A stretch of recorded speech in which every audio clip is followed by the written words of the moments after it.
I've clicked it. I notice that sometimes there's a few seconds delay before it actually goes live. So this week I'm waiting a few moments just to see what happens while I click the thumbs up and checking on the YouTube page. Now I can see it on the YouTube page, so it is definitely live. So I can click go on the intro. Go, go, go. Just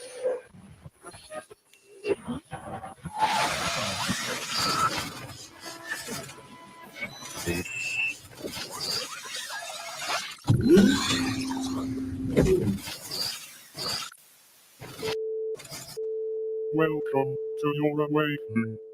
Please stay calm as your reality is adjusted. Please stay calm as your reality is adjusted. Stop the screen share. I noticed Billy Bob's face was in there again. Good evening, ladies and gentlemen. Welcome back once again. Another edition of Sol Excalibre on this noonday evening. Is the chat working? It looks like it is. And get that chat page up on YouTube so I can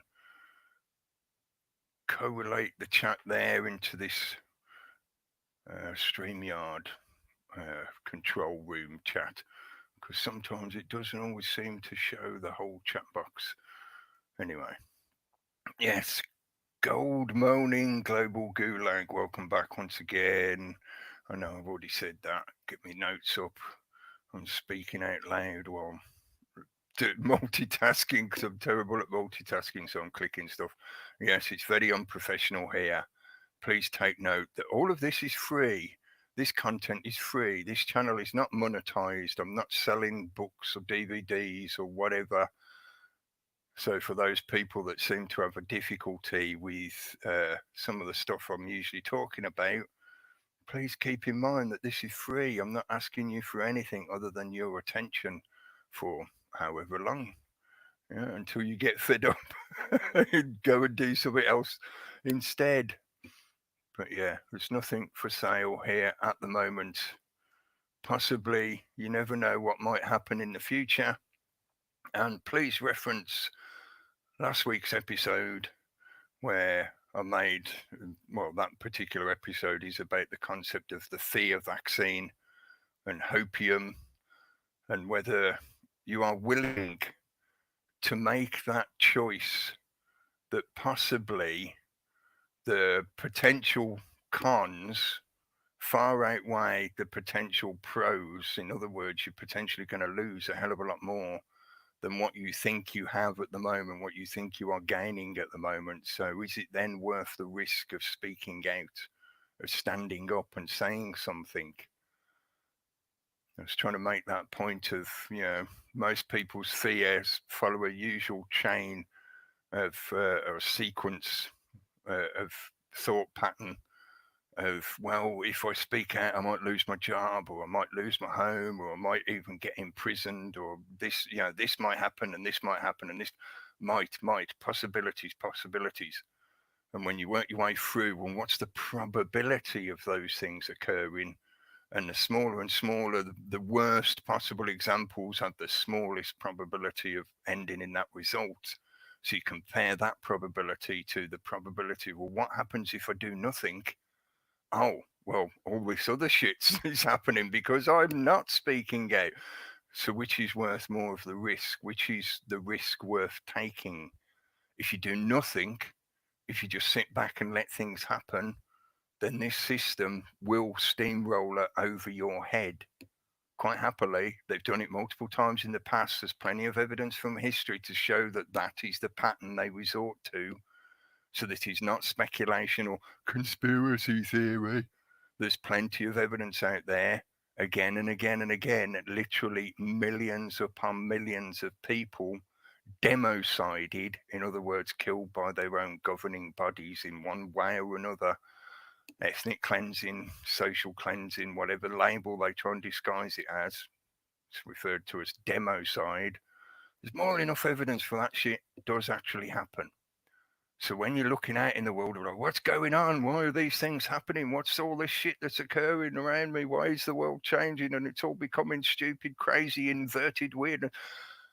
At what point do you see the probabilities of doing nothing resulting in more of that shit being rained down on your head, or that risk, that possibility that, well, if I do speak out, I might get into trouble? Oh, well, shall I shut up then? Shall I not bite the hand that feeds me? I know full well that I put my own situation at risk with a lot of the things, a lot of the subjects I talk about. My lifestyle, as some people refer to it as, is sustained by the payments that I receive from this system, what in the UK is called the benefit system, the welfare system. But really, it's entitlements. If you actually look into the law and what it represents, it is an entitlement.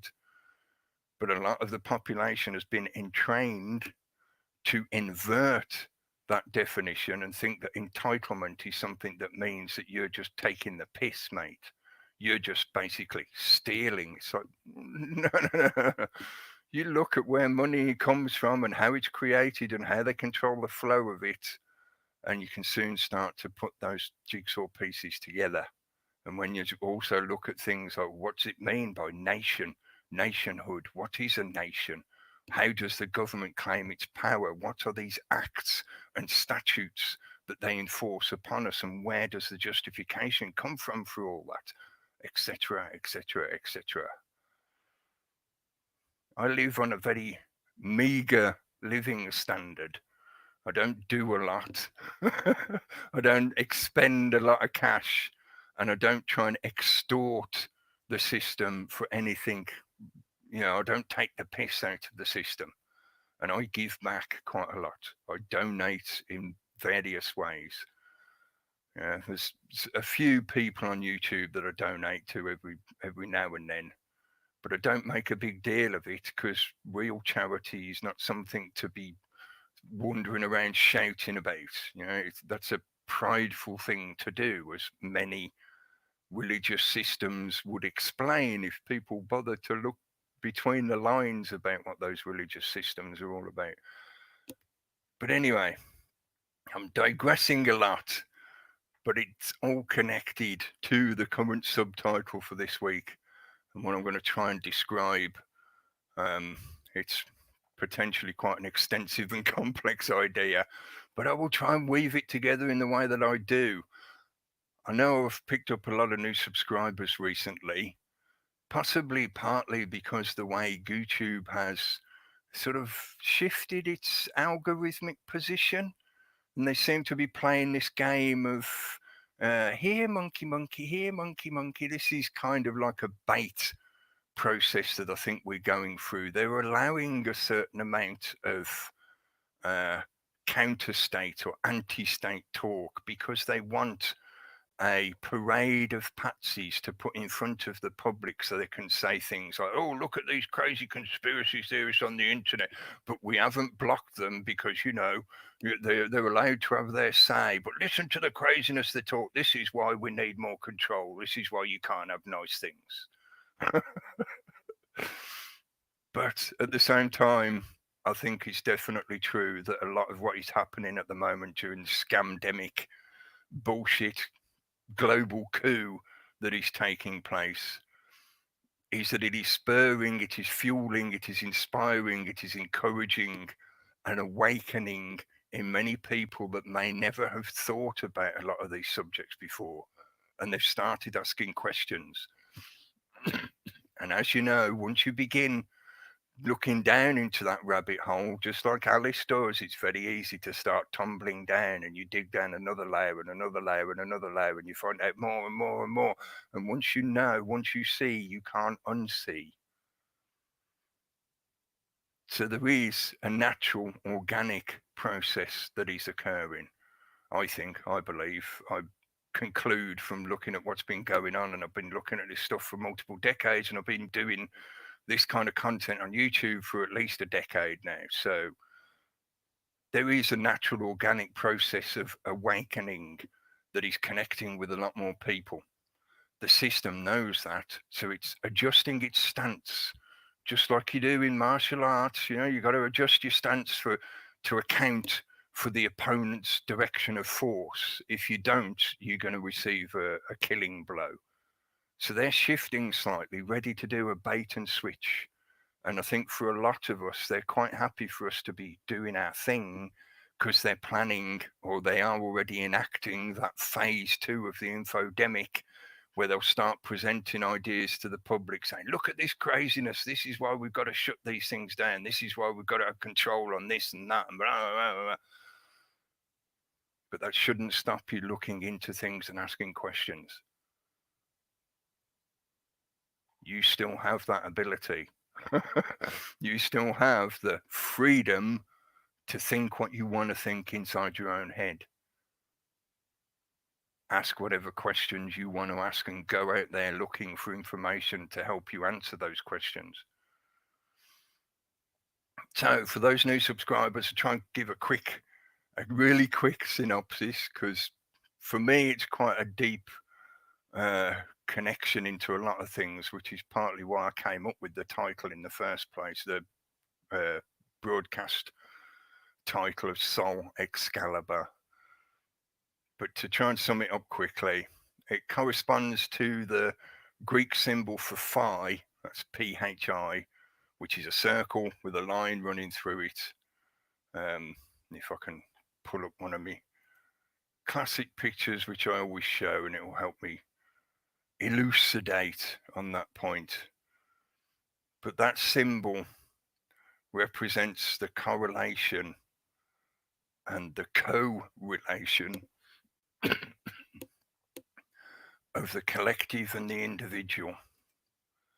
Just like the thumbnail image I usually almost always use for these broadcasts, and it's the one that's at the top of my channel page. You got the individual, obviously the one guy in the crowd that's got his arms folded. He's not putting his arm up in the salute. He's not joining in with the collective movement of all the other people that are potentially going along to get along, because for them, they have their reasons of why they think it's a good idea to join in. He obviously has his reasons for why he thinks, no, I'm not doing that. But it also relates to the deeper concepts of the one creator, or whether, if you're atheistic, that one initial source of the beginning of everything. They often refer to it as the Big Bang, but even that concept's heavily questioned. That one singular thing occurring, that's the line going up in the phi symbol, compared to the whole that results from that beginning, the whole being the circle. So Sol is the name of our sun, our local star that gives us the life we experience here on the planet. If that sun wasn't there, life probably wouldn't be here on the planet, or it would certainly be radically different to what we experience now. So it is your local emanation of that creative energy force that brings life into this reality. And the line represents the Excalibre of that individual questioning process, that arrow of thought and time. The process of thinking is a process that creates the illusion of time, because one thought follows another, a question demands an answer, etc. So it's a linear process and principle, and the two together create this experience that we call life, reality, the world that we experience around us. And then that can also be applied to the way society is a mixture of the two. A bunch of individuals form a society. There would be no society without all the individuals in it. So Sol Excalibre as well is also meant to elicit ideas from the classic memes about the sword Excalibur, which Arthur receives from the Lady in the Lake via Merlin. Merlin being the sage, the bringer of knowledge. The Lady in the Lake is the power that emanates from the quantum field of everything, the waters of life, as it is in the Christian theology. The sword is that acuity of thought and order, because again, you can't have sequential thought processes that lead to an answer without keeping your thoughts ordered. So there is that principle of order that is represented by the sword Excalibur. That's the whole point of those stories. Arthur bringing order to the chaos of the current times in medieval times and the unification of England and all that kind of stuff. So hopefully that makes sense as just a very quick synopsis of some of the elements of why these broadcasts are called Sol Excalibur. I'm trying to represent that unity of the individual and collective, because there's nothing exists in a vacuum, but also demonstrate that it is the sword and shield that will help you in discerning reality from chaos, order from chaos, etc. And that includes learning about and thinking about how those people that think they are in power or have power over others utilize certain methodologies and ideas to manipulate the collective. So, like, again, in the image, why are all these people subjecting themselves to an ideology that they've been dictated to by some individual or small group of individuals who think they know better for everybody else? And a lot of them go along to get along, or they're scared into following orders. They're worried about, what will happen to them if they don't do as they're told, if they're just following orders, all those kind of questions. Yeah. So also on that point, that's sort of hopefully a quick synopsis of why Sol Excalibur, but also on that point of those people following orders like a religion, like a dogma of a religion. Last week, I was primarily sort of throwing my angst at the Christian religion, but I'm pretty sure I haven't listened back to it, so I can't say for absolute definite, because I'm not 100% sure I can recall everything I said. But I'm pretty sure you'll find that what I said about Christianity is applicable to all the other religions. I'm not just picking on Christianity just because it's Christianity and it's the modern trendy thing to do is to attack Christians. That's part of the system's manipulation, which hopefully I'll remember to mention a bit more about later.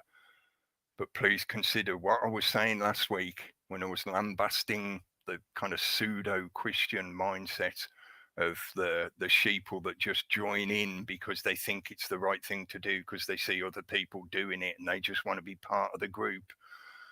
That's applicable to all the other religions. None of the religions own truth. None of the religions own morality. You don't need a religion to be a moral being.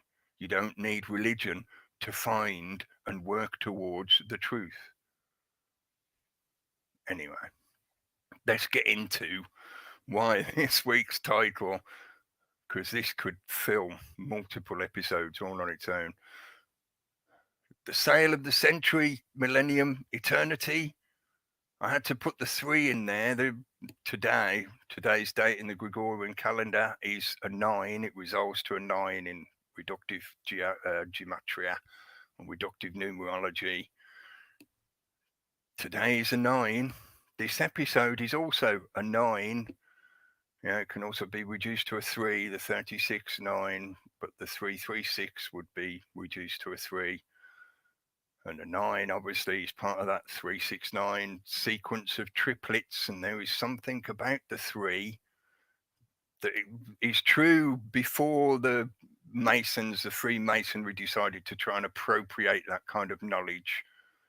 There is something about the 3 that resonates through the fractal reality that we are experiencing.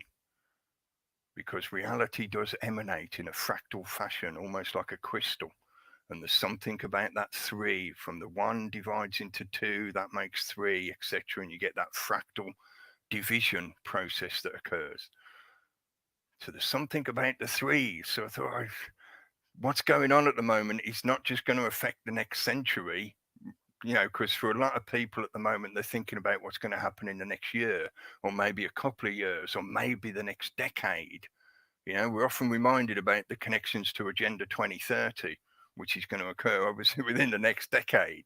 But this, what is occurring at the moment, is going to set the tone, the tone from the background noise, defining that order with Excalibur is setting the tone from the background noise of seeming chaos it is going to set the tone for the next century in the same way as what occurred in the beginning of the last century set the tone for last century.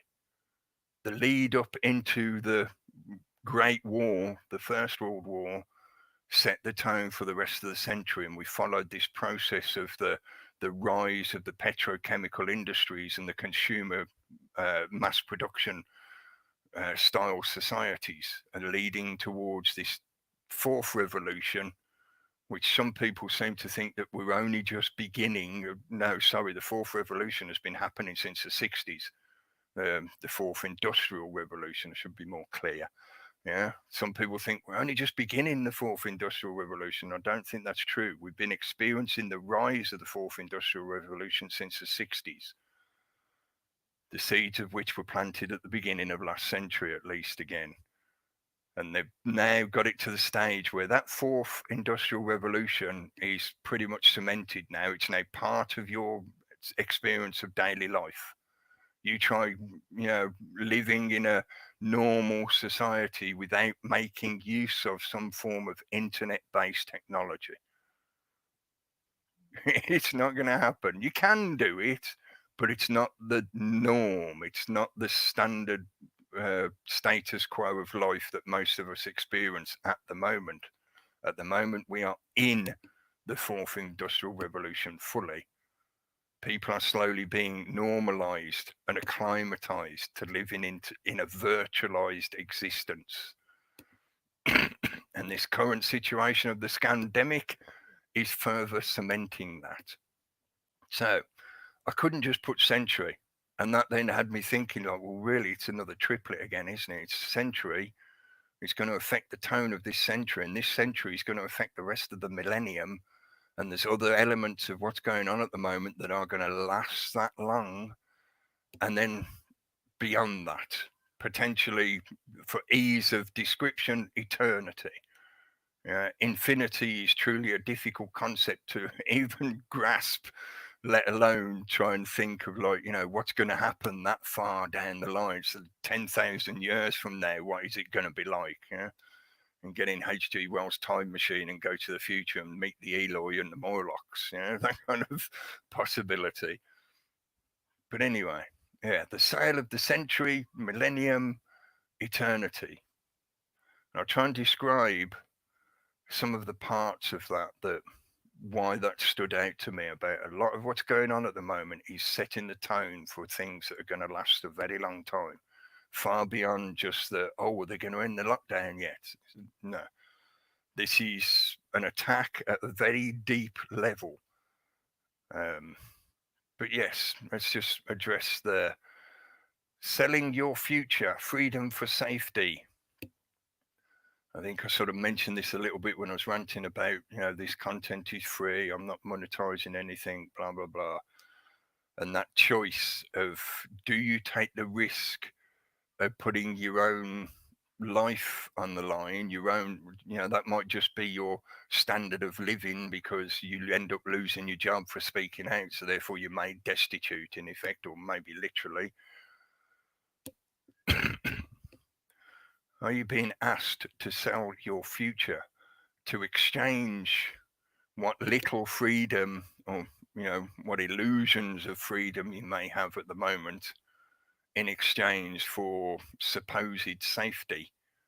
We will protect you from the virus if you accept this track and tracing app on your technology items that you can't live without, because we've altered society in such a way that you can't buy, you can't trade, you can't exchange without having that device. And that device now is track and tracing you to make sure that you're safe from the deadly virus. So exchanging freedom for alleged safety. And then there is, of course, we're just following orders. So you willingly following immoral orders, because that's what it results to. Last week I was showing that quote from St. Augustine, Aquinas, St. Aquinas, talking about, why are you not angry? If you're not angry, then you're just perpetuating immorality and injustice. If you don't get angry when you see injustice being done to others, then what are you going to do when it comes to you? A phrase I like to use when trying to interact with people that fit that kind of enforcer middle bracket of the pyramidal hierarchy of power is to remind them that they eat their own. Those that sit at the top of that alleged, supposed, illusory pyramid of power, they will quite happily consume those below them if they feel a need to secure their position of power on that pyramid. So for all those people who say, oh, I'm just following orders, I might lose my job if I don't follow orders, they eat their own. So what are you going to say to the other enforcer, maybe another policeman who comes to your door and starts kicking your door in? You also a policeman. I'm using policeman as the example here, but this could be applied to other positions of so-called authority. Let's say one policeman has been reported as possibly having the walrus, the illness. So other policemen come to their door and kick it in because they're going to take them away for quarantine and get them injected with a vaccine. What is that first policeman going to say to the other policeman? And what's his reaction going to be when the other policeman say, oh, we're just following orders, mate? It doesn't end. That illogical non-argument has no conclusion other than it's a slope, a slippery slope down into, well, we'll just do whatever the fuck we're told. We don't care if it's immoral, if it's unjust. We'll just do it because we're getting paid to do it. That's thuggery of the lowest level. And we'll also add into that, there is a fractal effect of, mentioning fractals a few times in this because it's relevant in terms of that triplet and the three worlds that we experience. The fractal effect of the sub-psychopath. I've often talked in the past about how a lot of the celebrity culture is deliberately created and projected onto the populace because they are trying to encourage and indoctrinate and train members of the public. Some of them will succumb to it. They're trying to persuade them to clone themselves after the celebrity that is presented to them as an icon, as a false idol, or a Pied Piper, however you want to describe it. But there is this psychological, spiritual cloning effect that occurs. It's a fractal effect again, yeah? And unfortunately, part of how this system perpetuates its illusory claims to authority is through a recruitment of the sub-psychopath mentality. Psychopaths, notoriously one of the sort of diagnoses, one of the symptoms or effects of psychopathy is a lack of empathy, an inability to have any compassion for the feelings or experiences of other people, of other beings. That seems to hold true in the general diagnosis and description of that kind of psychopathic mindset. But one of the other elements that is not often acknowledged or not really pointed out, because we are given this image that the psychopath is a lone, isolated individual that stands out from the crowd by their total narcissistic idealism of individuality, like Charlie Manson. So I'm so absolutely independently individualistic that I believe I am God and therefore I can do whatever I want. I can kill people and it doesn't matter because they're just things. We're given that kind of perception of what psychopathy represents, what it means to be diagnosed with that kind of mentality. But one thing that's not often mentioned is psychopaths are pack animals. If a psychopath encounters another psychopath, there will be only one dominant and the other one will become subordinate to that dominant psychopathy, that dominant psychopathic mindset. So psychopaths quite readily order themselves into a hierarchical structure and they actually prefer it. They like to know who is the big dog in the room so that they know their position in the pecking order. It's very much like a hive mind pack mentality. The system encourages this, and the system feeds the general populace with things that propagate those kind of thought processes.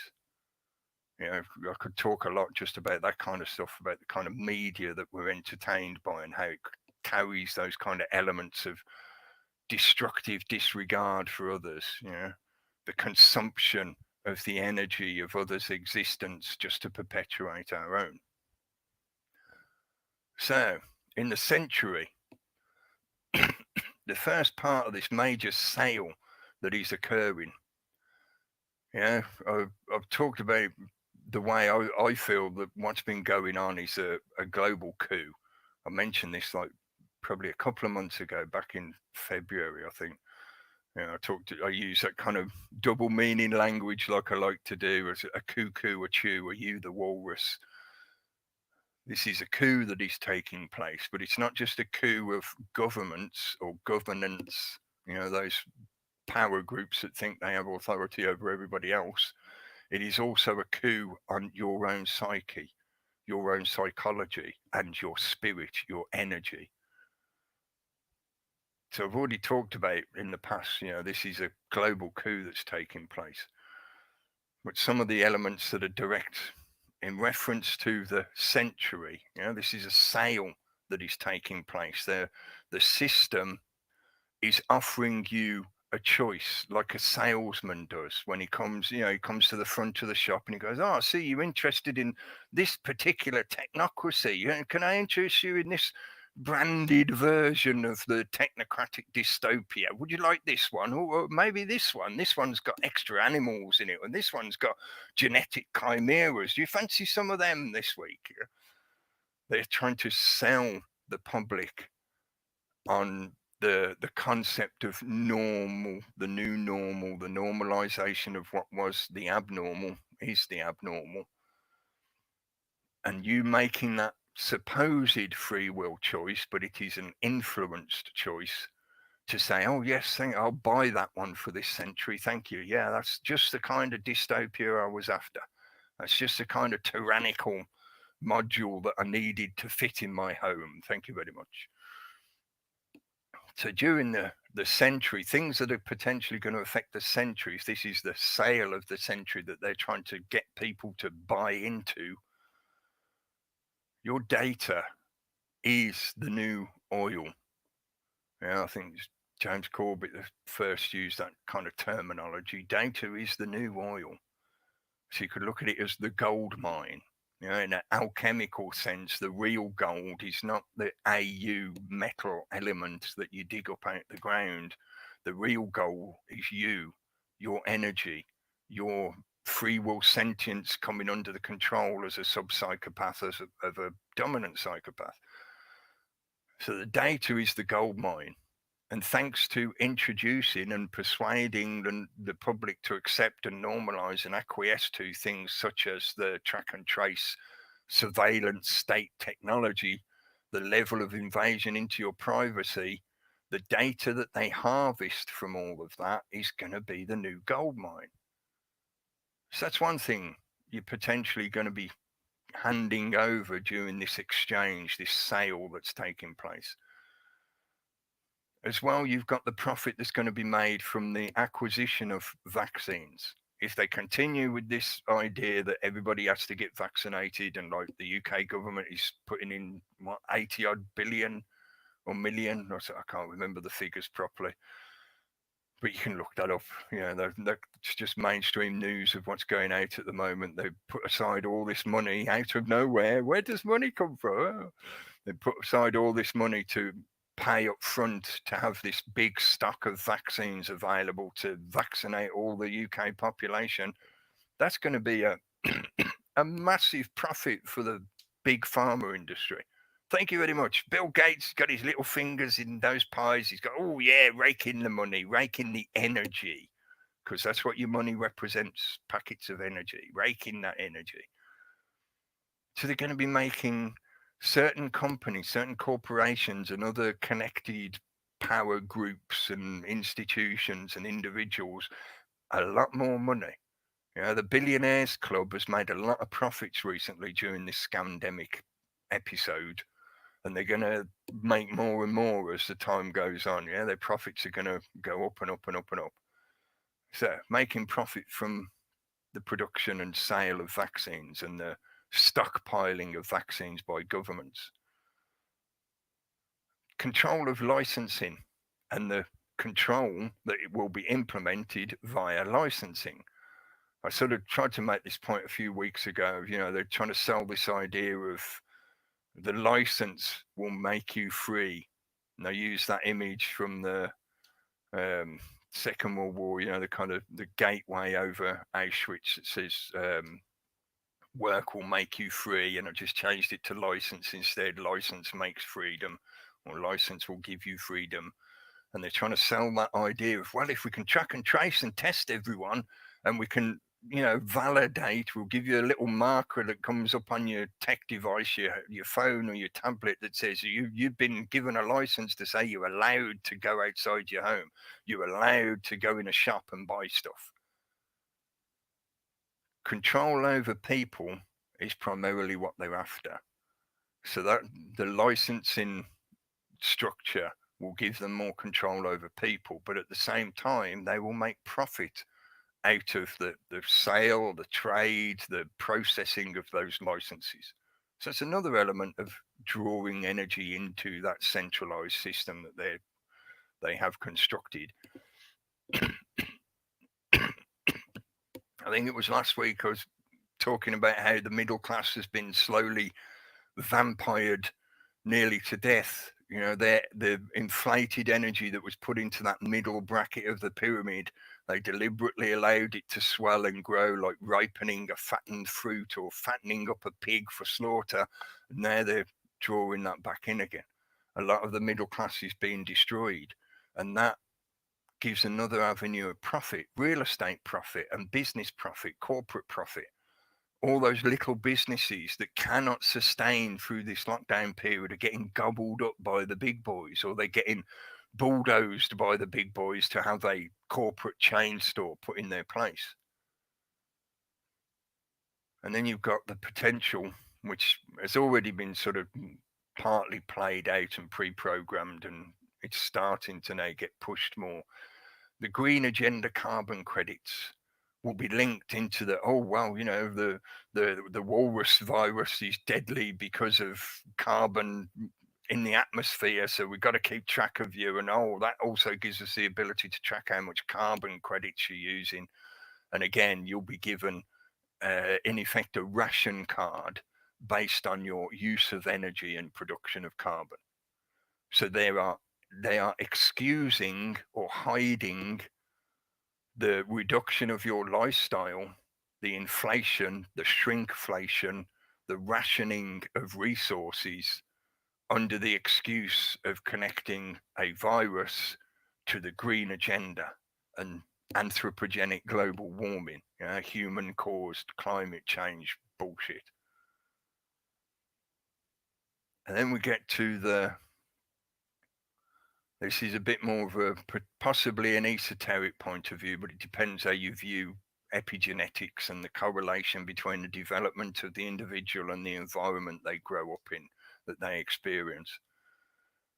But I feel there's been plenty of people that have pointed out this kind of patternation in society, and Terence McKenna's work on novelty and the way there seems to be this kind of wave pattern to the processes of technological development and cultural change.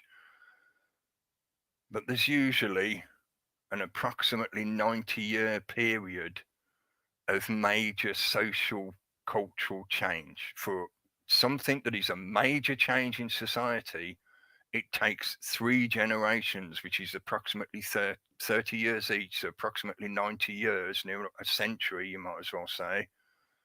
It takes 3 full generations for an idea to be introduced and become fully normalized and accepted as normal.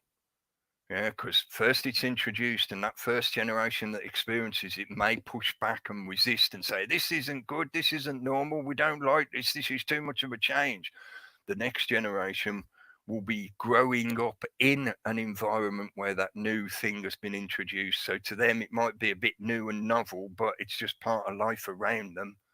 You look at children that are of the millennium generation and how they have a difficulty with comprehending the world without the internet and what has become the ministry of truth, which is the various platforms that are provided to us that when you put a search term in, when you have a question and you type it in, it gives you an answer. That's the ministry of truth.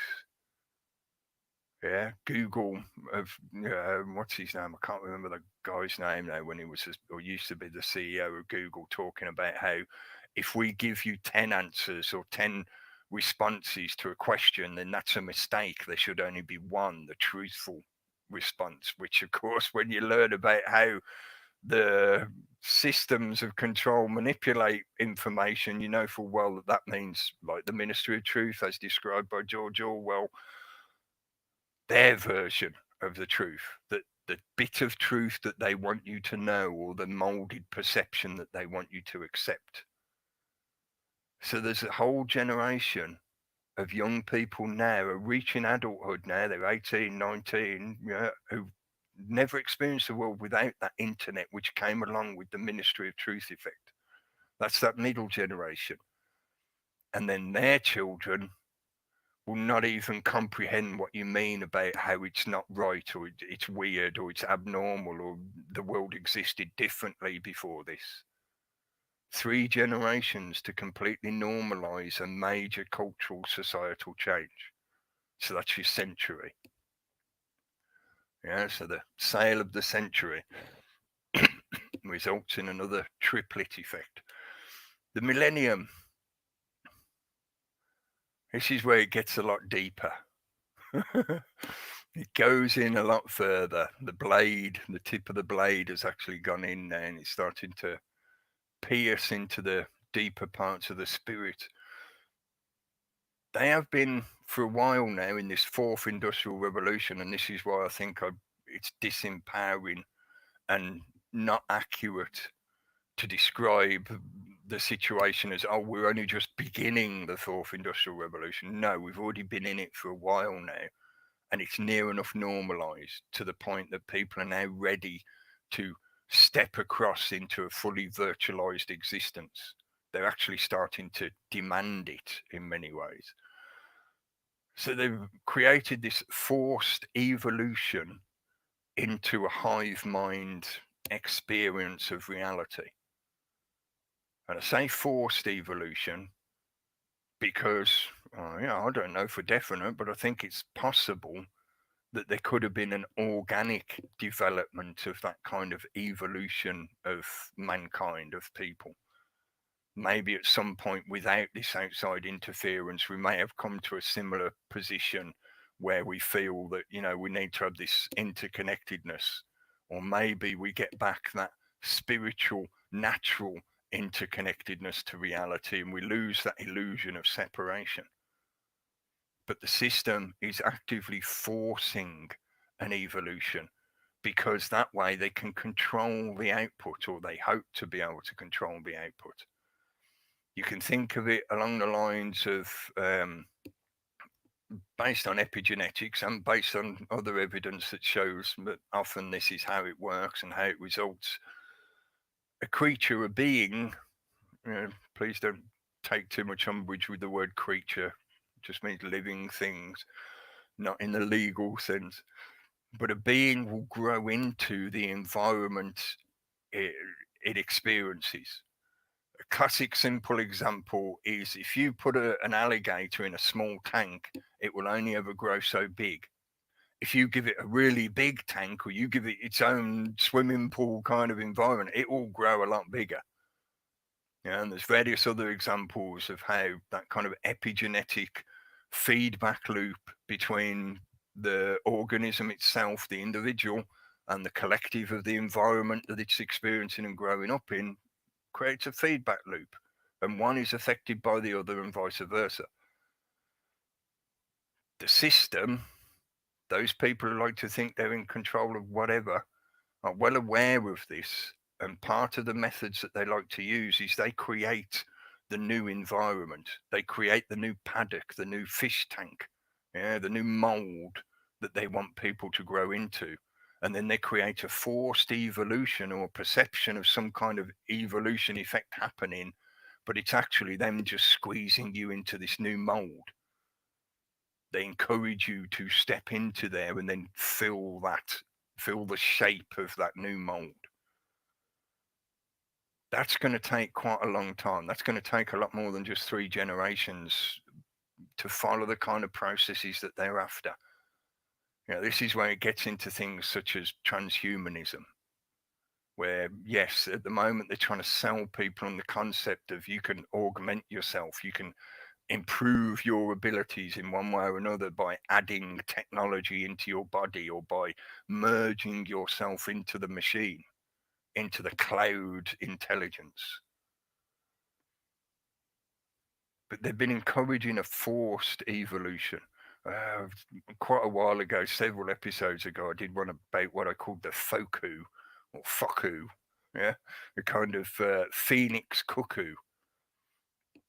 There is the principle of the phoenix, and the system likes to use that principle as a methodology to affect social change, forced social change. So they'll create revolutions, they will create wars. Look for the evidence about that for yourself, because that could be a massive digression side tunnel on its own. But there's plenty of evidence to back that up, that the system creates the revolutions. Do you think the Russian Revolution was organic? No. Do you think the Chinese Revolution was organic? No. Do you think the French, the English Revolution was organic? No. They were all influenced and enabled and fueled by power player groups and individuals in the background pulling the levers like the Wizard of Oz and pressing the buttons and making the big phantasm appear so everybody runs in a certain direction. Yes. So a lot of what they've been doing over the past several years, 2 decades at least, maybe, in my experience anyway, things I've seen in my own life and looked into, things that are often labeled as virtue signaling. Virtue signaling could be described as the epigenetic result of people being persuaded that the digital virtual experience is reality, is the real life. So rather than actually demonstrating a virtue in their own physical life with the people and environment around them, they go online and they project that energy into the online environment. So they virtue signal in the internet digital world, but don't actually enact those claimed virtues in their real life world, because they've been persuaded that the virtualized existence is the new reality where they exist. So their psyche, their spirit still wants to emanate those virtues, but now it's been tricked into putting that energy into the virtual space.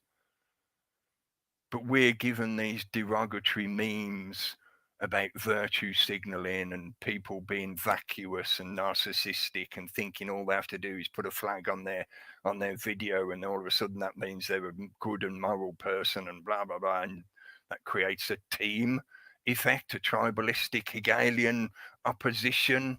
So they get people to attack each other and create the energy that pushes the idea forward and ignores the fact that, hang on a minute, we express virtues in every day of our life.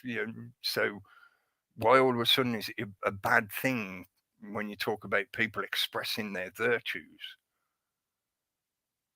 If you can show that they don't then back up those virtues, then yeah, we can talk about the kind of psychological need for validation by the group that they're expressing the signal of a virtue, but not actually living the virtue.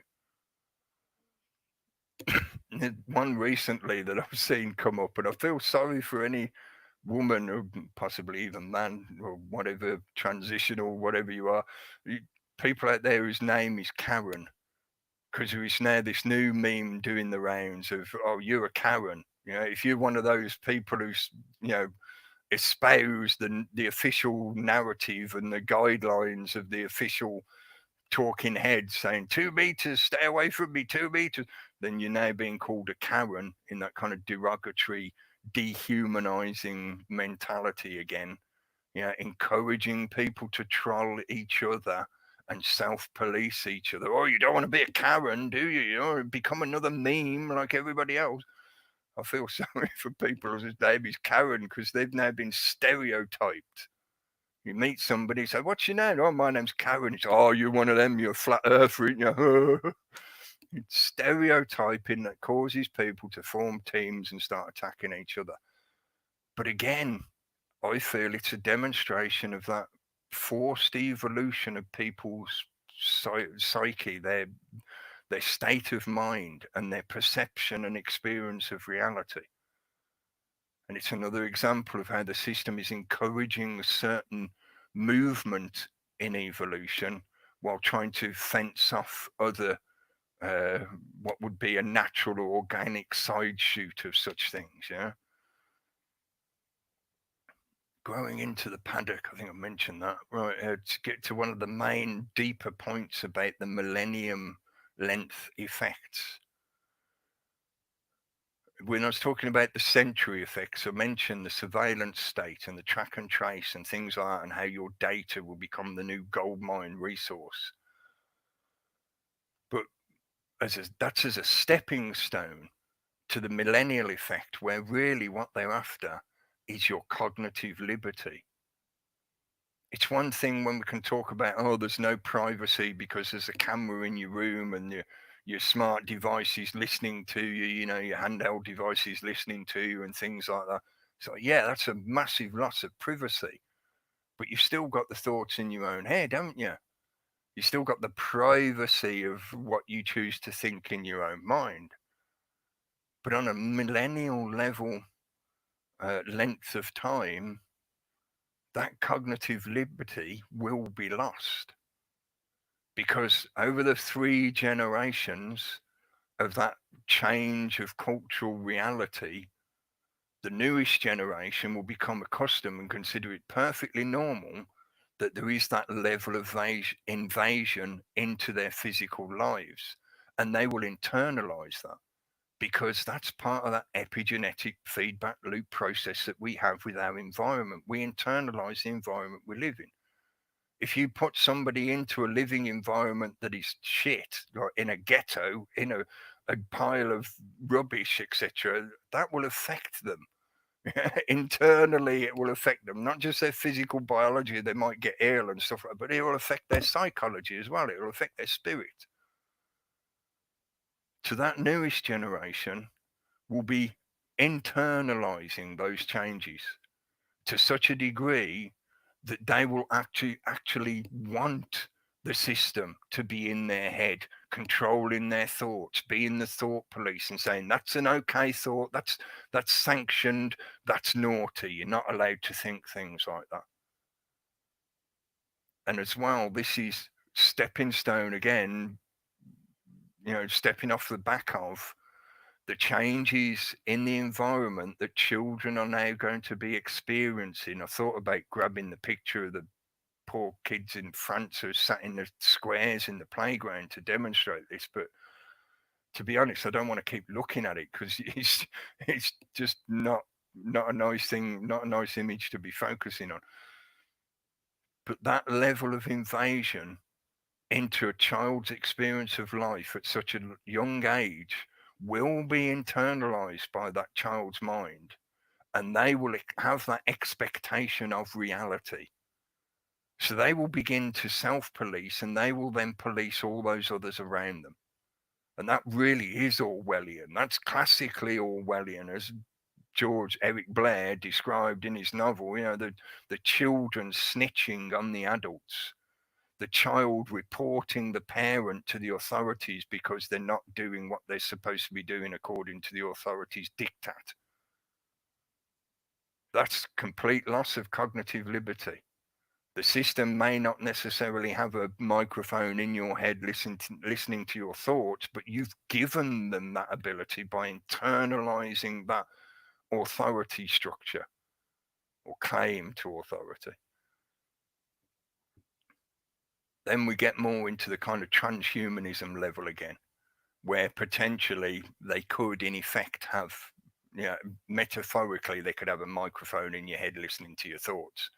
If people start having tech implanted into themselves that in effect merges them with cloud-based software, then potentially all your thoughts will be viewable by a middleman third party and whoever they think they control shit.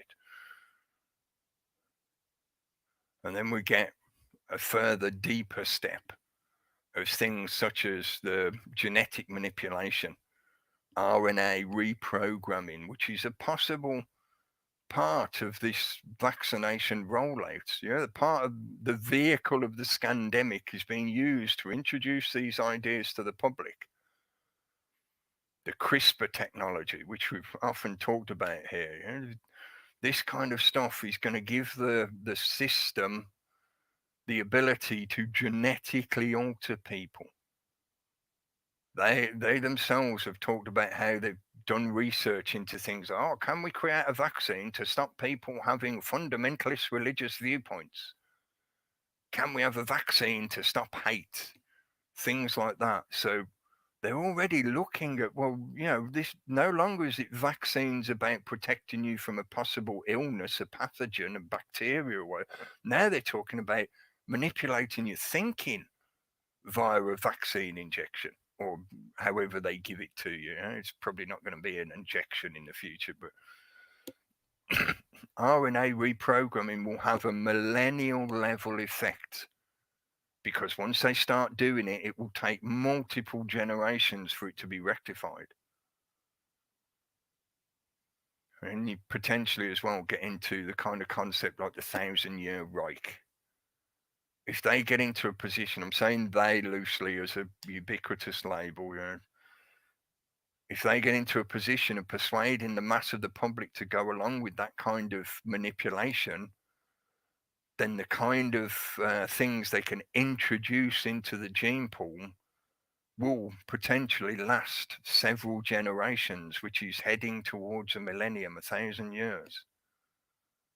And if they can normalize that kind of ideological principle of the complete loss of the individual, it's no longer the individual and the collective in a balance. Now the individual is getting destroyed, and it's completely just the collective, the hive mind, which, as I mentioned earlier, is being forced to evolve in a certain direction. Or being forced to evolve in the first place. Like I said, we might develop that kind of thing naturally, organically, but they're trying to make it happen anyway. They're trying to force it to happen. So we could be looking at several generations of domination, because it will take 3 to descend into normality, then 1 generation to experience the worst of that supposed new normal, and then another 3 generations to change it to something else. I'm just, looking at that kind of triplet pattern process again. 7 to 9 generations, which is about 1,000 years. Okay, we'll get to the eternity level, length of the potentiality of this stuff. And this is where it gets right down to the deepest principles. What's it mean to exist and experience this reality? At what point do you lose that experience and you trade reality for an illusion? It's a never-ending debate about how much of this reality that we experience is an illusion, and how much our physical perceptions limit our experience of this reality. Because, we only see a tiny fraction of the light spectrum. We only experience a tiny fraction of the biology of the world around us. The microorganisms, we can't see them, we can't feel them, but they affect us. All these kind of levels of the unseen that are part of reality, but our perception, our physical senses focus on the things that they focus on, our sense of touch and etc. So the trading of reality for some form of illusion. And again, we bring in that level of the manufactured reality in the virtualized space.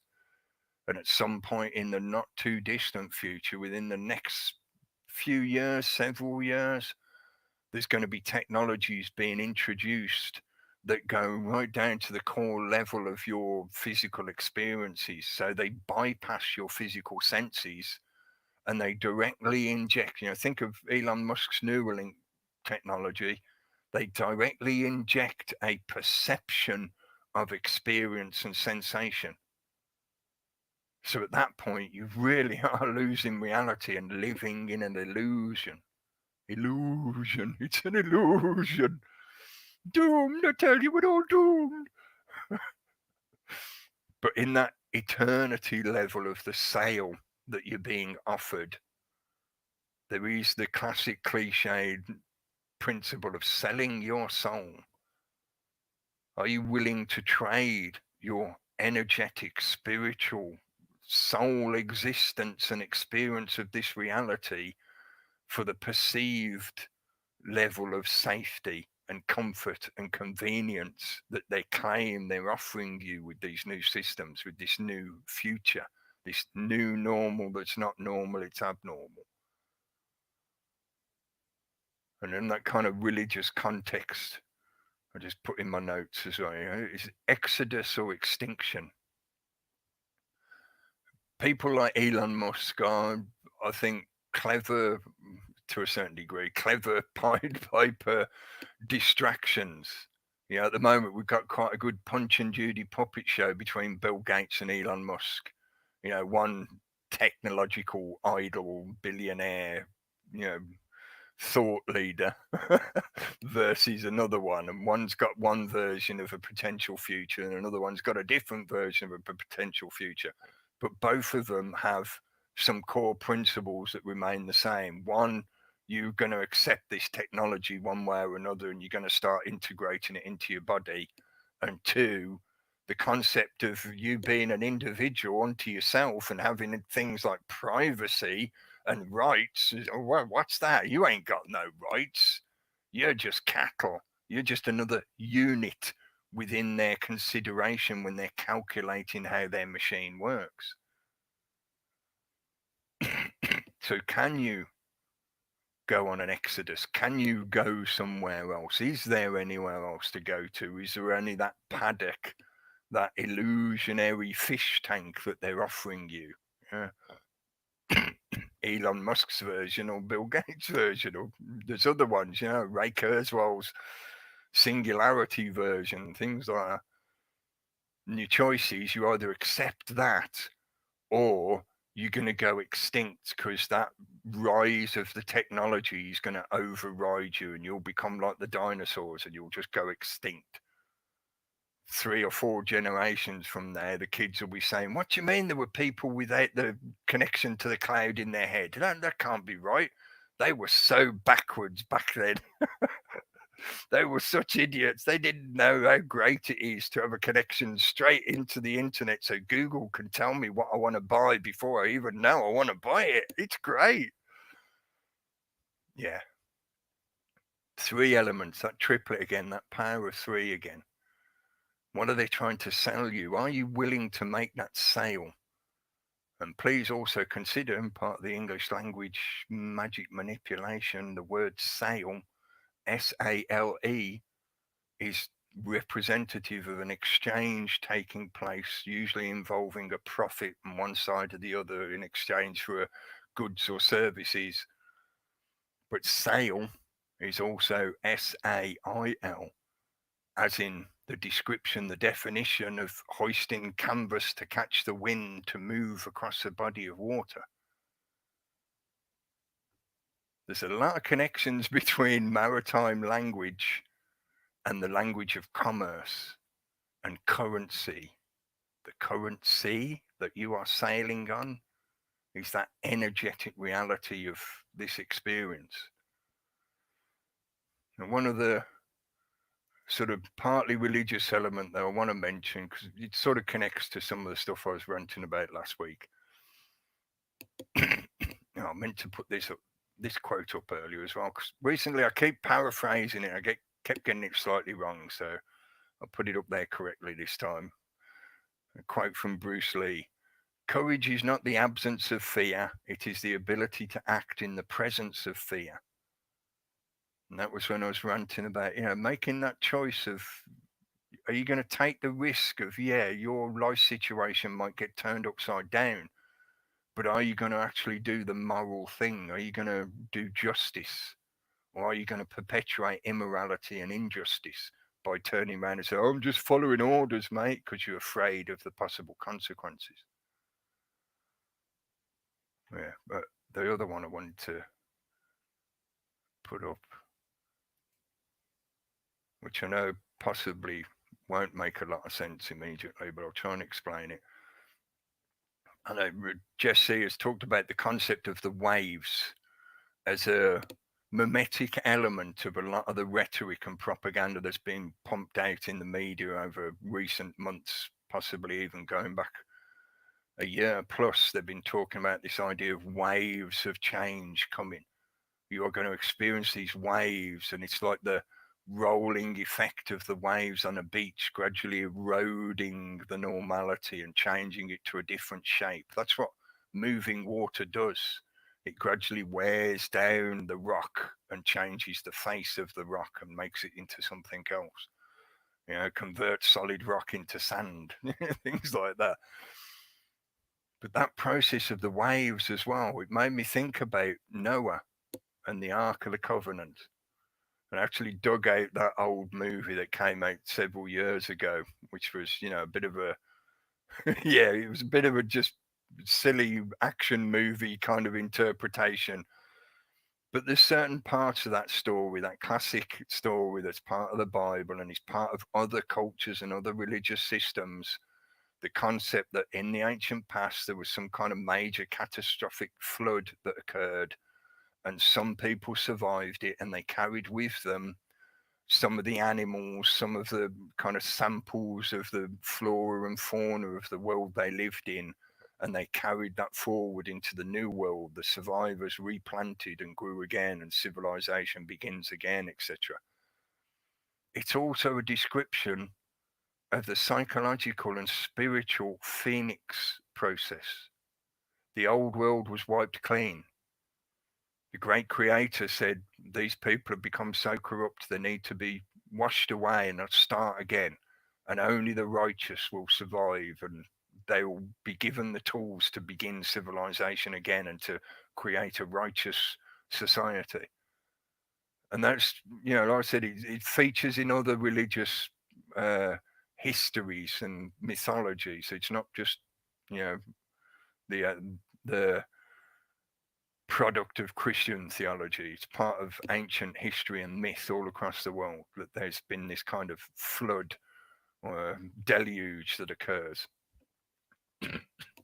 But I think, as is often the case with those kind of ancient legends and mythologies, they are not to be read literally. They are encoded in analogies and metaphors.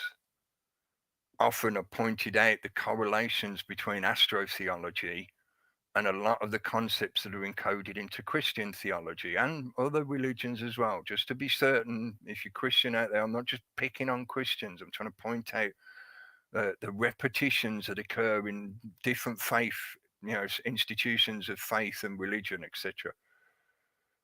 But this is a concept about energetic and psychic and spiritual change that is occurring. And the major changes go through a process of being eroded with waves of crises and catastrophe and problems. Think of the four horsemen. The four horsemen. I think it's war, pestilence, famine, and death. When a society experiences war, it almost always causes pestilence because you end up with dead bodies everywhere, and people can't clear away the macabre remains quick enough to prevent the spread of things like cholera and other illnesses. So you end up with pestilence. And because of that pestilence and the reduction in population numbers, you people can no longer create food resources the way they used to. So your food chain falls apart. So you end up with famine. And then, of course, those three things combined, you lead to mass death, or the death of the whatever it is thing that you're using as a principle, the death of that principle. To this process of waves coming to wash away the old so that the survivors can rebuild the new. The righteous who survive can rebuild the new society out of what's left of the old. A lot of what's been happening in recent years and this recent scandemic operating as a vehicle to help carry that propaganda and psychological spiritual change. It had me thinking from the point of view of Noah, even though, you know, it's a language thing, but just the phonetics of it. Noah could also be a word that describes somebody who knows, as in gnosis, they have the knowledge or knowledge.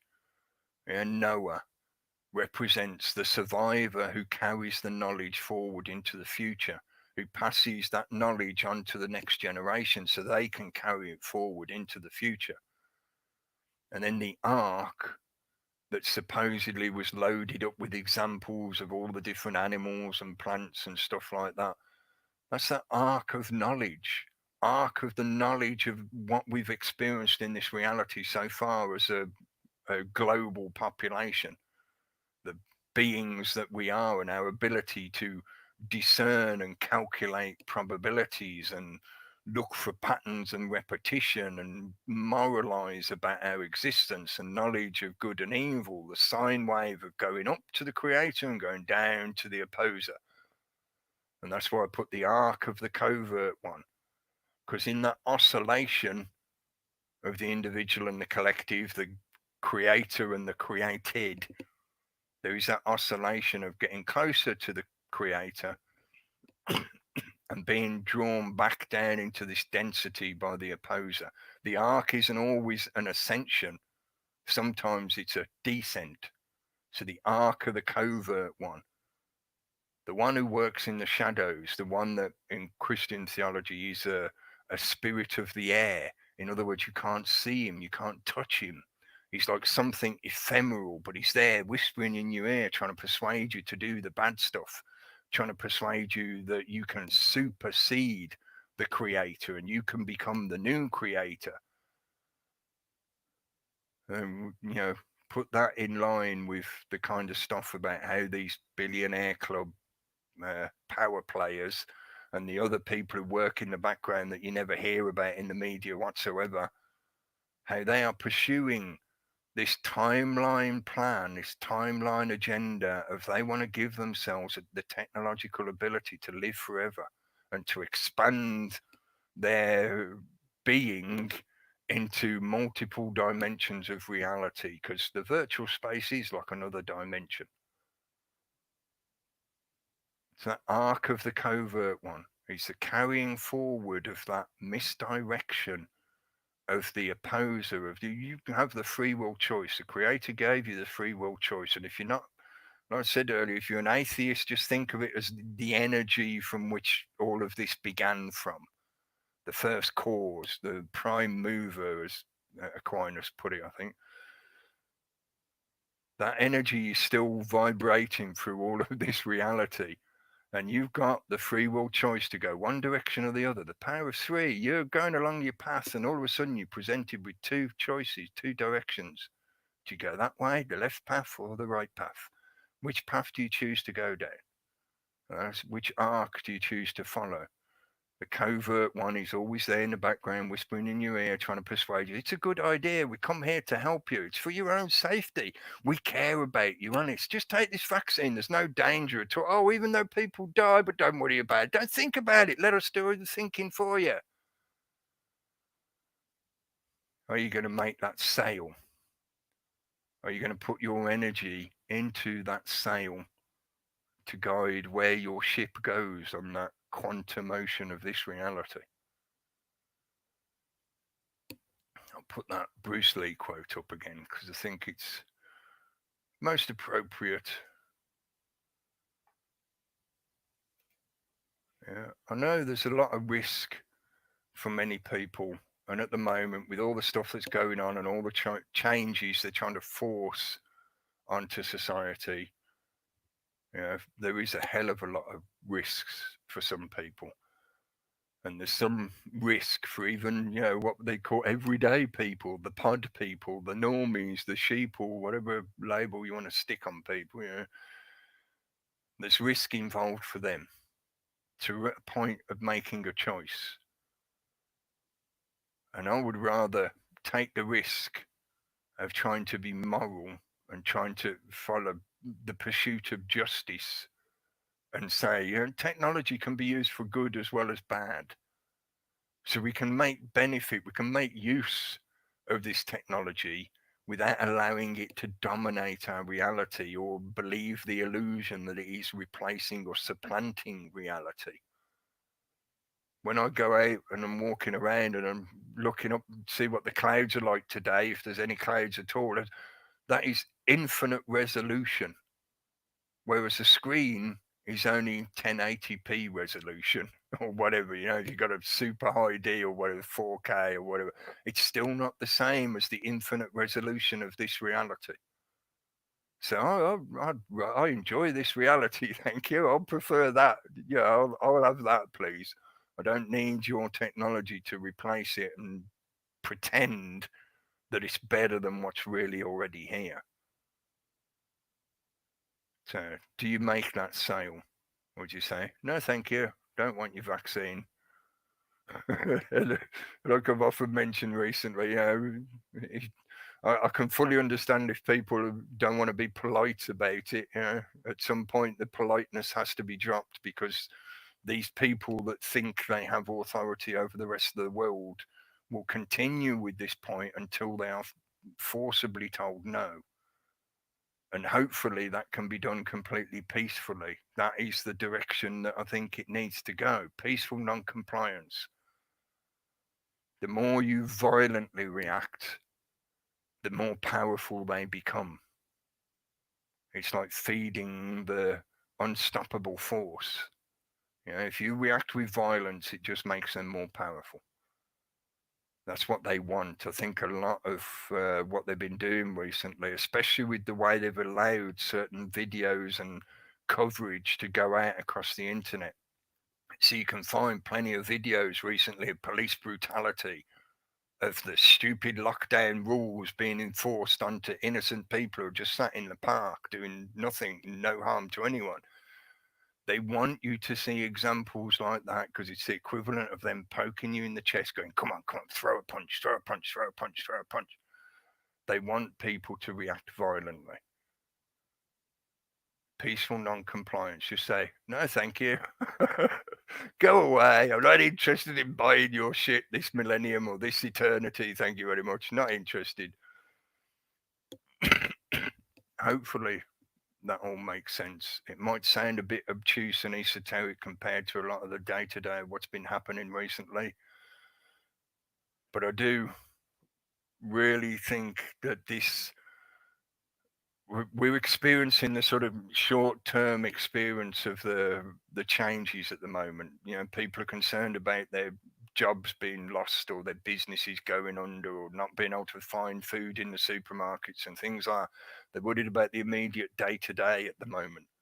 But as we start to sort of push back on that perception and the length of perception stretches, hopefully more people realize that if you go along with a lot of the changes that they're trying to implement, just because you don't want to get into trouble or just because you enjoy the new convenience of having the device do all your thinking for you, it's your brain in the palm of your hand,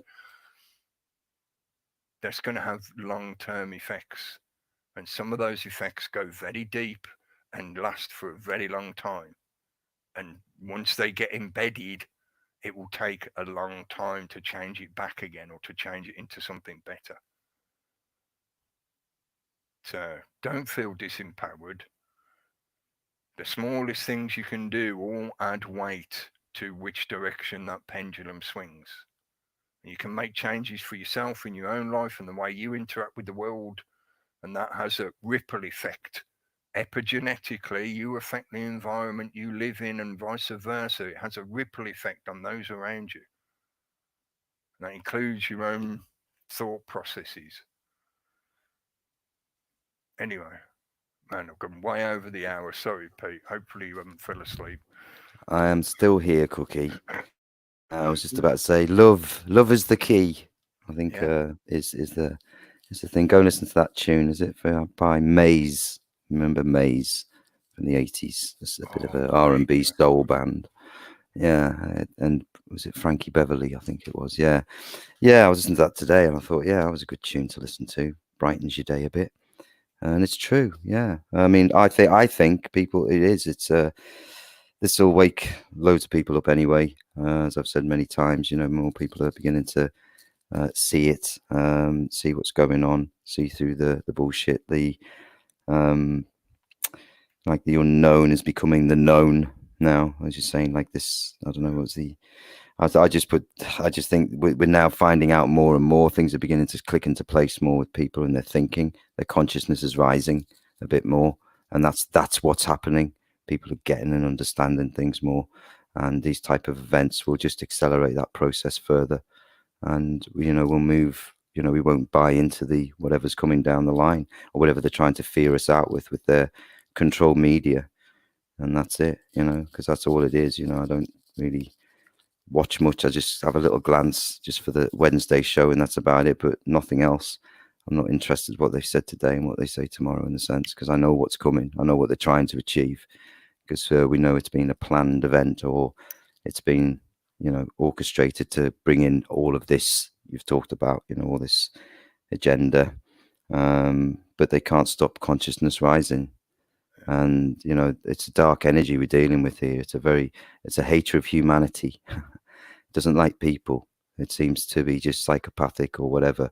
And it likes wars. It likes to control with its system, of the system that we have.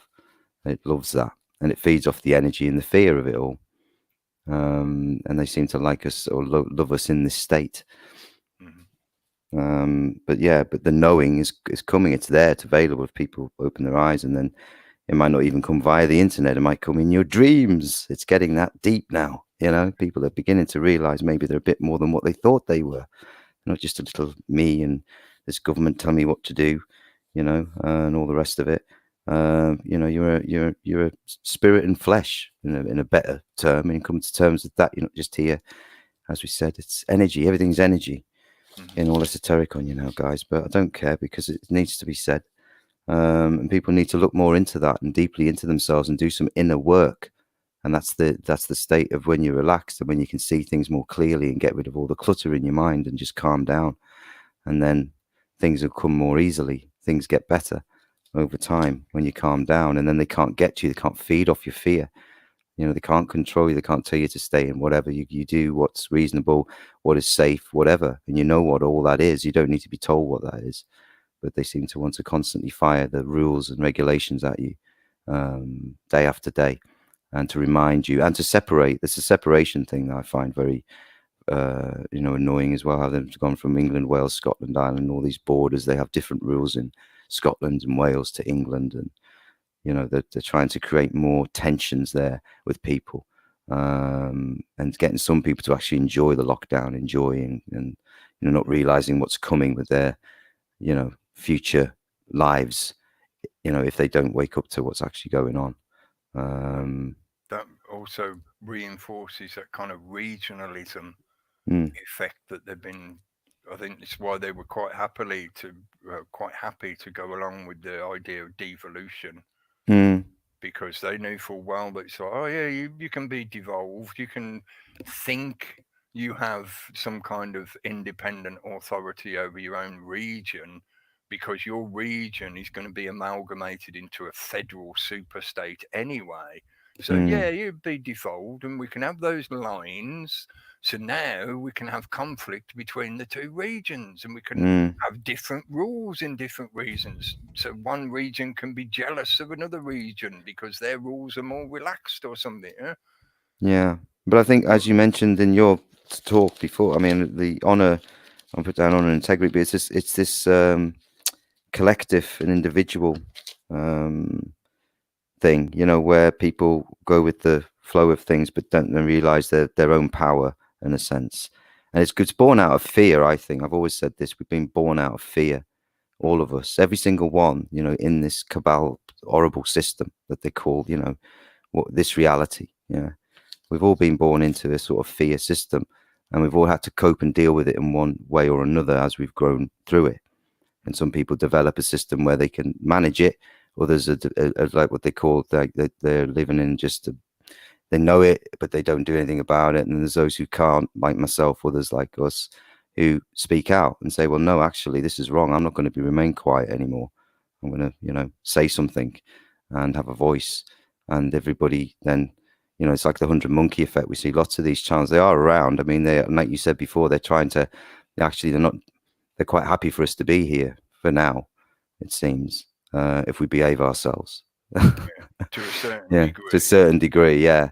There's certain kind of like trigger words and phrases that if you try and put them in your title, or if you try and talk about certain things, then guaranteed you'll get shut down. But yeah, and they just seem to have been a little bit more lenient recently. yeah, definitely. I think I did think they were going to come down hard and heavy with these new changes that happened, you know, on YouTube, these new regulations, but we're still here. But you know, like I say, it is this I don't know, based on fear anyway. It's all based on the fear of the, like, born into it, and we've just had to cope with it as we've gone through life. And they've fired everything at you, made you work, made you do this, had you, you know, even in the school systems here, you know, it's fear of everything, you know, exams and stress, everything put on people to, you know, keep them in this confused state, you know, over time. And it's over the last probably, I don't know, 20 years, that energy shifting, and people are beginning to work things out. And this is over the last few decades. And so information's been coming out. It's before the internet as well. You know, we've had plenty of info out there, but, you know, the internet has accelerated that process for people to look at things, or to find out things, or to get, you know, look at recommended things and all that sort of stuff. Yeah. So it's like having a mobile library. yeah, but they're obviously, it's in control of some people who aren't so good, you know, and they are trying their best to fill your head full of shit and turn you into a zombie via the internet, and certainly with the virtual reality stuff. So there is the negative bits. You have to work out what you want to take from that. And, you know, I don't want to get sucked into a virtual world. I don't think, you know, you want to live your life in that kind of existence where you're constantly connected to the internet via glasses or whatever it is you're wearing. Remember Google Glass back in the day? Now they've got HoloLens 2 and all these other probably new ones coming out, which are even more, you know, cool to wear or look good or whatever, you know. And people will sort of try and, you know, because of the way they've got us in this situation, people may, you know, go for that now. And we've talked about this over the few months we've been in this. It's a few months now, isn't it? We've been in this predicament, in this scamdemic and plandemic. Yeah, That's why I like using that Carl Jung quote, because I think it helps get past what is a further layer of illusion. yeah, The kind of magic pill response that you can see from a lot of the media output. yeah. You know, the typical kind of just ignore it, just concentrate on the positive. Yeah. Hang on, let me find that other screen. Well, that's the new age, isn't it? That's the new age trap. You know, Yeah. that's disconnecting you as well. That's putting you too high and leaving you there. Yeah. You know, And giving you a false sense of reality, because they're yeah, telling you to just blatantly ignore parts of reality that you're experiencing all around you. And it's like oh, you don't want to be peddling fear. You don't want to be creating fear. No, just look at pictures of kittens. Here you go, folks. Here's some kittens. And I'm not being derogatory of people who share videos of their cats and stuff like that, or pictures of their cats. It's fair enough, you know, that's what people have in their lives, etc. But this idea of just ignore the negative, you can't do that in this reality, because if you do, those negatives will creep up on you and squish you quite happily. It's like, yeah, don't look at my hands, mate. Don't look at my hands, because they're negative, and they smack straight in the face. You didn't see it coming, did you? Yeah, the system is quite happy to use force against us. oh yeah, So if you think just ignoring what they're doing because it makes you fearful, is the way to deal with it. That's nonsensical. That's nonsense. Yeah. An abuser tries to persuade the victim to ignore what is being done to them. Yeah. So that's nonsense. The way to deal with it is develop the courage, like that Bruce Lee quote, develop the courage to act in the presence of fear. Even though you're fearful of the possible consequences, you still act in a good way. Yeah, and I always find it fascinating now how they've took it off us in the physical way, the physical and the spiritual way. You use that crown analogy, which is absolutely spot on. Hijacking your sovereignty, your sovereignty when you're born, your energy, each individual on the earth, is special. We all make up what the human family is. Yeah. And they hijack that with a crown, with a man, with a physical man or woman who puts a crown on their head, who represents that. That's we have to then give our energy to that. We submit to that, and we bow down to that. And it's like, wow, we don't see the ridiculousness of ourselves and what we're doing. We don't understand our own true power and what we are. And we just take it back and we just do our thing and everything goes well. Because if you do it through, like I say, good energy, love in your heart, and you want to do good and all the rest of it, as we see with this, all the wars have stopped all of a sudden, haven't they? It doesn't seem to be any, it doesn't seem to be anything big. Yeah. But the conflicts are still going on, but they're just not mentioning them in the news. But people don't want you to focus on the death count of the virus. You asked, well, like I say, we've said this many times. No one wants conflict. No one wants this drama all the time, consistently, and they seem to always want to create that. So there's a way of now people getting what's going on now and waking up en masse. We're talking billions here, we're not talking a few millions. We're talking this is the next ramp up. This is the next raising of consciousness on the globe.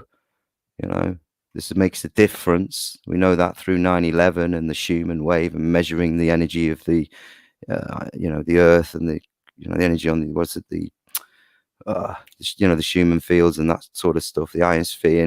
They can measure all this bloody energy and they can work out what our consciousness is, and it sort of correlates when there's mass or events that fear us out more than anything. It has an effect.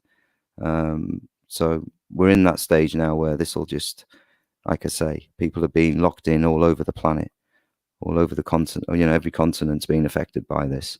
So we'll just see. It is a global coup. It is.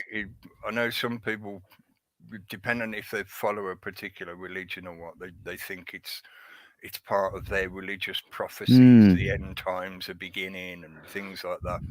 And the problem with that kind of perception is that can be applied at any time. Yeah. And for most of, I'd say most of, I think it's pretty much all of them that preach that kind of prophecy outlook. Yeah. All of them are based on the concept that they want you to adopt their religion. They want you to re-liege, because that's what the word means, to align yourself again with their system, whatever it is. Yeah. So if they put the idea in your head that now is the end times, it's like that the last choice you have at the moment of death. If you're persuaded that at any minute everything's going to blow up and the only thing you got left to do is, make that final decision of, do I actually believe in this or do I not? I might as well hedge my bets just in case. I'm going to be in this religion this week just in case the world ends and I need to get into heaven. So a lot of it is based on that kind of, I know it might sound a bit odd, and for some religious people, they might consider it offensive, but that kind of evangelizing that some of the religions do in that way is like marketing. It is literally, psychologically, it's based on marketing. If I persuade you that you can only get the truth from our particular brand and that any minute you're going to die, it's going to be the end of the world, the end times are here, so you have to make a choice now. Are you going to buy it or are you going to walk out the door, out the shop?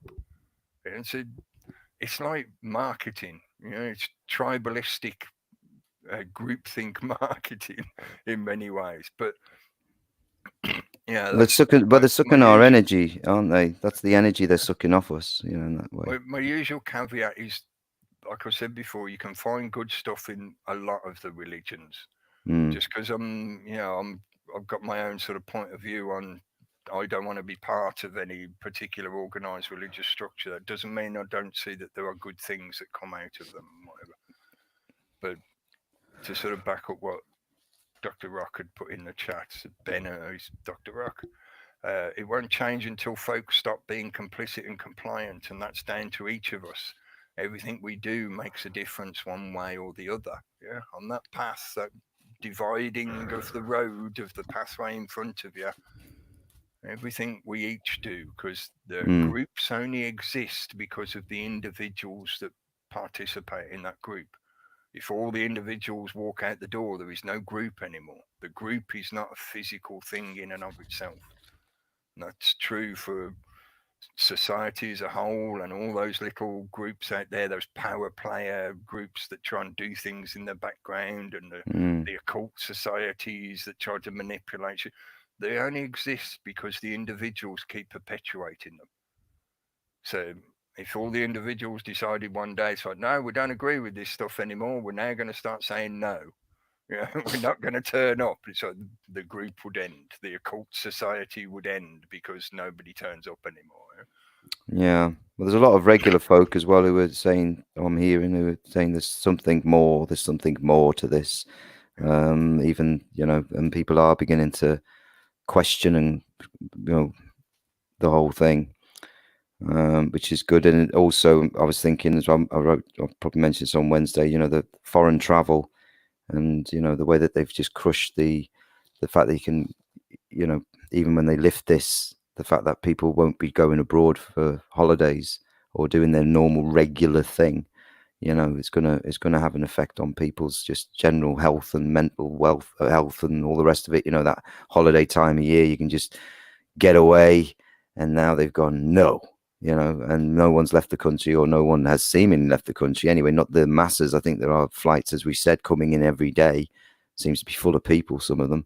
But the media would make you believe it's not that at all. It's like a complete lockdown, and travel is going to be restricted going forward, with threats of quarantine when you arrive in these countries even. And as we said last week, you've got a 2-week holiday. I mean, you're not going to go, are you? It's going to spend 2 weeks. It's so most people will not travel. So that industry's almost collapsed, probably right across the globe. The travel industry is pretty much, kaput, as they say. Now they want you to virtually travel. Yeah, or stay within your borders. You can have virtual holidays in the past. You can visit a virtual recreation of some building that existed in the past. Yeah, so you can have time travel virtual experiences now. God, it reminds me of Total Recall a bit. Go to those recall centers. Going to Torremolinos when you could be a secret agent on a mission to Mars. Yeah, Torremolinos just doesn't compare anymore, does it? Oh wow, this is the dumbing down again, isn't it? What people are going to go for? Real learning and experience, or that, or that, Anyway, yes, but I do say, like I say, people are waking up, and I've said that for 9 years now, and it's true. They are. It's getting more and more, and that these type of events are, to me, desperation tactics and things to really come on hard and heavy quickly. To get all their agendas in.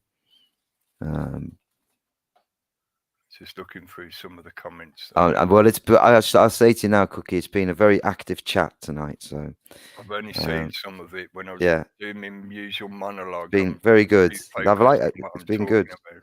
Yeah, it's been good. There's been some good comments and Ghislaine Maxwell recently. Thanks to everyone in the chat, joining in the chat and posting your comments. Like I've just said, I haven't been able to read all of them, so hopefully there hasn't been too much silliness. But even with the silliness, you still get lots of great comments and people. Really good ideas. Let's just say it's been lively, and it's good. That's a good balance in lively.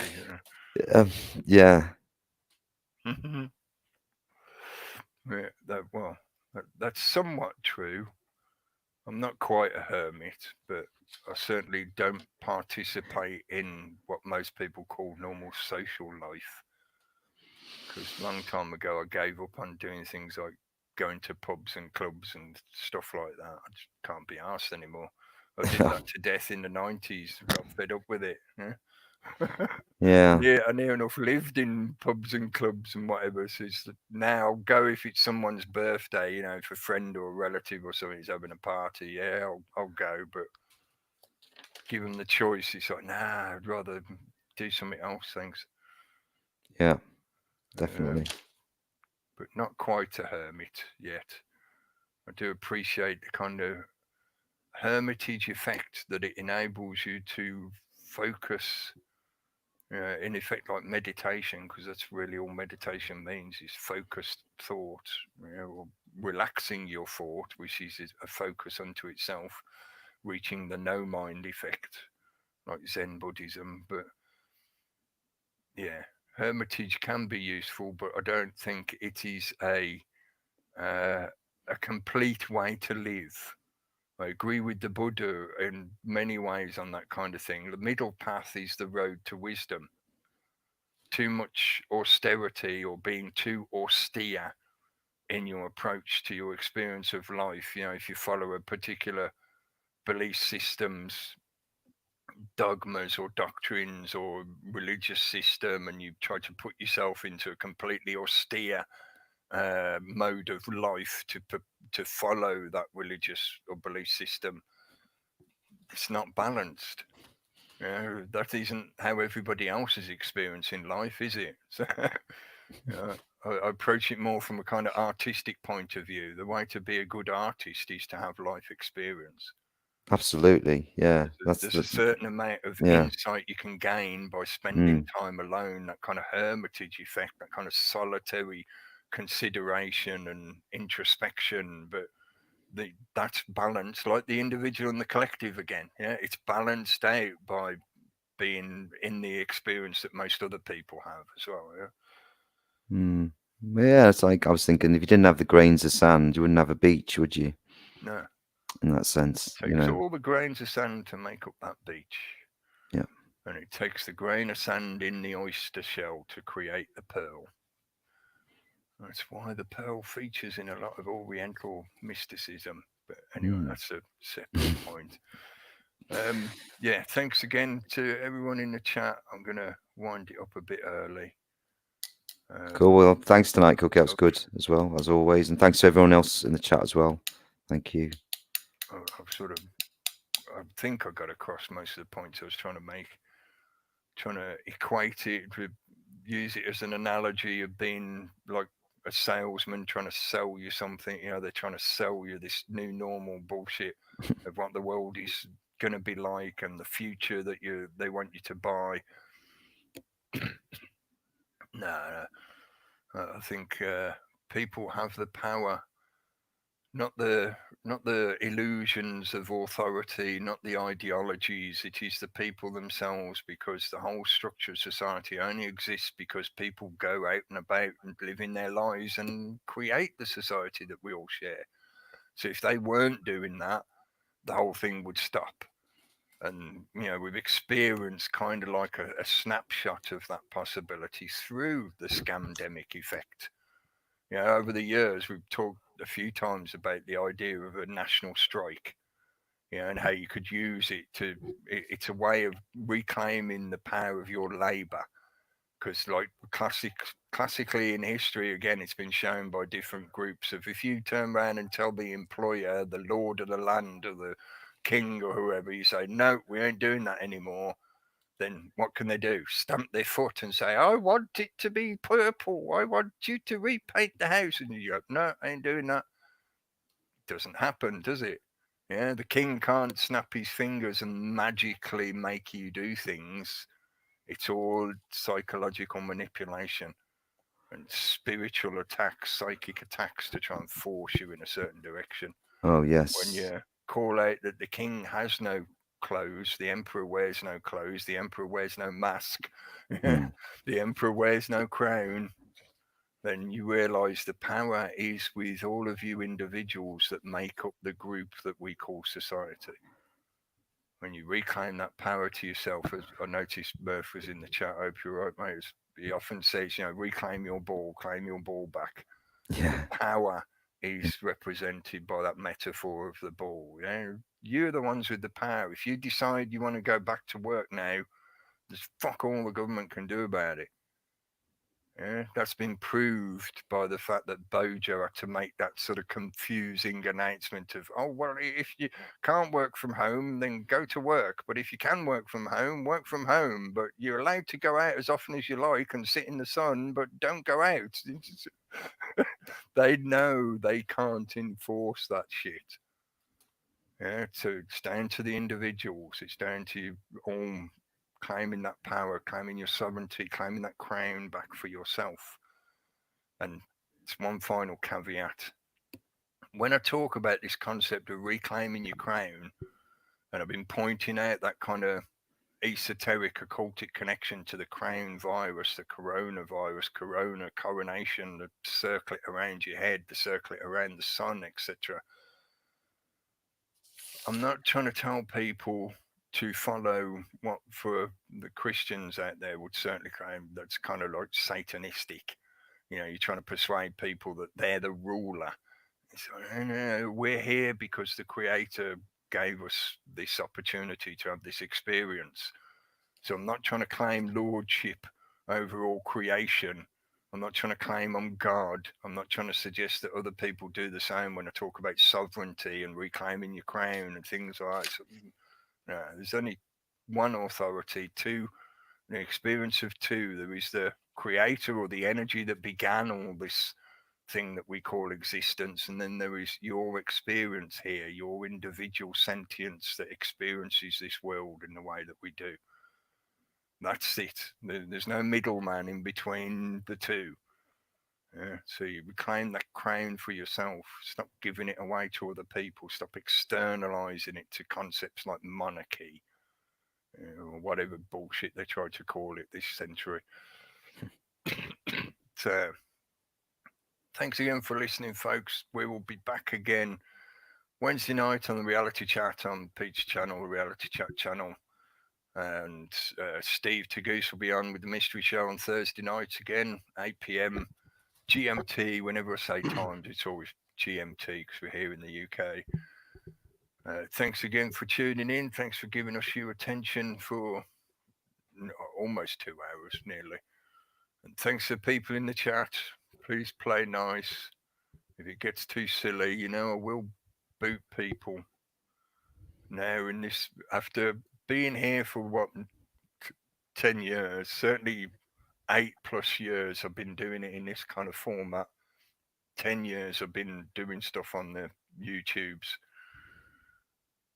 I've been through that kind of shit so many times. I got that kind of weathered face effect. The trolls and whatever turn up, and the whoever they are try and play silly games and all that kind of shit. It's like, whatever, right? I'm still here. I'm still doing my thing. I'm still saying what I'm saying.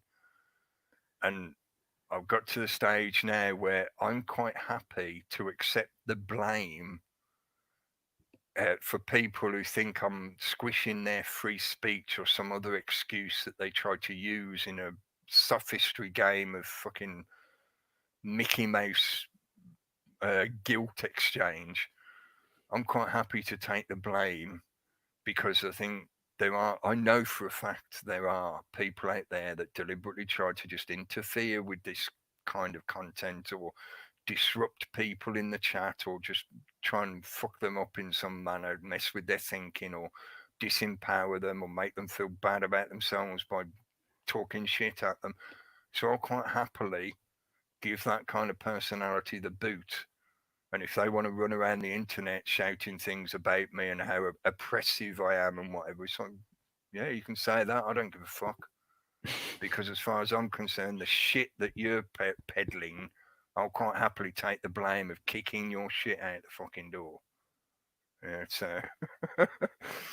it's something that I think it's just one of them things that's become a bit of a cliche in the internet environment at the moment. Yeah, just to mention it quick, Brigade 77, the J-Trig documents and methodology. It would be naive to come into this environment with the expectation that everybody's here on the same point of view as you. They're genuinely interested or have questions or looking for information or whatever. No, some people are here for alternative motives, driven by agendas, driven by paychecks. They're just following orders. Brigade 77 is an entire battalion of military troops that are tasked with doing shit online to mess with people like the people that gather around here and people like me that create content like this. So yeah, at some point I'm quite happy to, if people want to blame me for doing whatever, yeah, I'll kick you out the door. Because I know they try to F with things, they try to mess with things, they try to throw shit at everything. Don't need it anymore. So anyway, yeah, sorry. Ranting and rambling. Yeah. Zero tolerance, is it? No. Maybe not zero, but Zero. certainly you've got a very short leash, Hmm. and then you get the boot. You can have your free speech, and we'll see what you say. And if you turn out to be an arsehole through the way you demonstrate it, through the use of what you call free speech, then you get the boot. Anyway, that's enough for now. Thanks again for joining us, folks. See you again soon. Be careful out there. And enjoy the outside. Get out into nature. Cheers, Cookie. Thank you. Good. Cheers. Clicking the